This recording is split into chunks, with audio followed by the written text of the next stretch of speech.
அனைவருக்கும் வணக்கம். இந்த பகுதியில் நம்ம பயன்படுத்தக்கூடிய கேபி ஜோதிடத்துக்கு ஃப்ரீ மொபைல் சாஃப்ட்வேருங்க. இந்த சாஃப்ட்வேர் வந்து அஸ்ட்ரோசேஜ் அப்படின்னு நீங்கள் ப்ளே ஸ்டோரில் போட்டு சர்ச் பண்ணினா இந்த மாதிரி ஒரு சாஃப்ட்வேர் வரும். ரொம்ப ரொம்ப பெஸ்ட்டான சாஃப்ட்வேர் தான். 9 லாங்குவேஜ் இருக்குதுங்க. இந்தியன் லாங்குவேஜ் 9 லாங்குவேஜ் இருக்குது. நீங்கள் எல்லா லாங்குவேஜிலும் யூஸ் பண்ணலாம். பர்டிகுலராக தமிழ் லாங்குவேஜில் இந்த சாஃப்ட்வேர் இருக்குதுங்க. சாஃப்ட்வேரில் என்னென்னா அடிக்கடி இடையில விளம்பரம் வந்து நம்மளை கொஞ்சம் இரிட்டேட் பண்ணும். அது மட்டும் கொஞ்சம் அட்ஜஸ்ட் பண்ணிக்கோங்க. இன்ஸ்டால் பண்ணிட்டு ஓப்பன் பண்ணிக்கோங்க. ஓப்பன் பண்ணால் இப்படி சாஃப்ட்வேர் ஓப்பன் ஆகும்.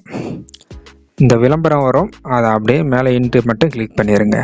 இப்போ கேபி அஸ்ட்ராலஜி தான் நீங்கள் ஜாதகம் கணிக்கிறதுக்கு அப்படியே கீழே வந்துருங்க. மேலே எதுவும் பார்க்க வேணாம். நிறைய செட்டிங் இருக்கலாம், எதுவும் பார்க்க வேணாம். அப்படியே கீழே வந்து அறிக்கைகள்னு இருக்கும்.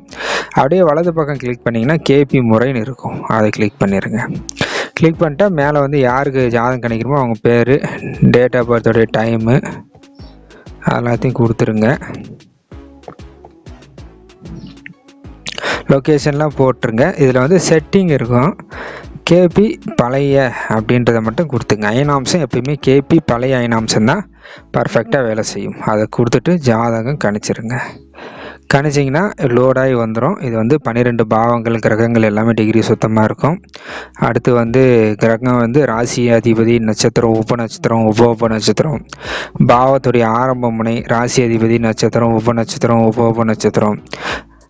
அடுத்து இந்த விளம்பரத்தை க்ளோஸ் பண்ணிடுங்க. அடுத்து வந்து கிரக குறிகாட்டிகள் எல்லாமே வந்து இந்த சாஃப்ட்வேரில் ரொம்ப துல்லியமாக வரும். இதில் நீங்கள் தசை பார்க்குறதுக்கு வந்து அப்படியே ரைட் சைட் கிளிக் பண்ணி இங்கே தசைன்னு இருக்கும். அதை ஒரு டைம் கிளிக் பண்ணிட்டு இன்னொரு டைம் தசை கிளிக் பண்ணிங்கன்னா என்ன தசை போகுது அப்படின்றத நீங்கள் வந்து பார்த்துக்கலாம்.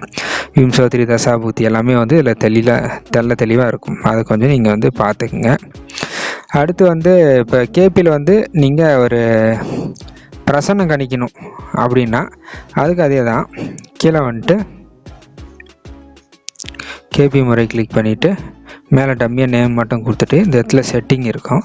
அதில் வந்து கேபி பழைய இனாம்சத்தை கொடுத்துட்டு 1 to 249 நம்பர் இருக்கு இல்லையா, இந்த இடத்துல கிளிக் பண்ணி இப்போ நம்பர் 245 அப்படின்னு கொடுத்துட்டிங்கன்னா அந்த 245க்கு உண்டான சார்ட் வந்து கணிச்சிரும். மீன லக்கணத்தில் வர மாதிரி. அதே மாதிரி நீங்கள் வந்து கிரகத்துடைய நிலை, பாவ ஆரம்ப முனை, அடுத்து கிரக குறிகாட்டிகள் இது எல்லாத்தையுமே வந்து இதில் வந்து தெளிவாக பார்த்துக்கலாம்.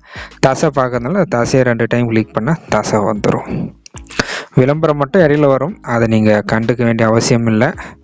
டேரெக்டாக பார்த்துட்டு உள்ளே வந்துடுங்க. ரொம்ப ரொம்ப சிறப்பான சாஃப்ட்வேர். 9 லாங்குவேஜ் இருக்குது. முக்கியமாக தமிழ் லாங்குவேஜில் இருக்குது. நீங்களும் யூஸ் பண்ணி பயனடைங்க. நன்றி, வணக்கம்.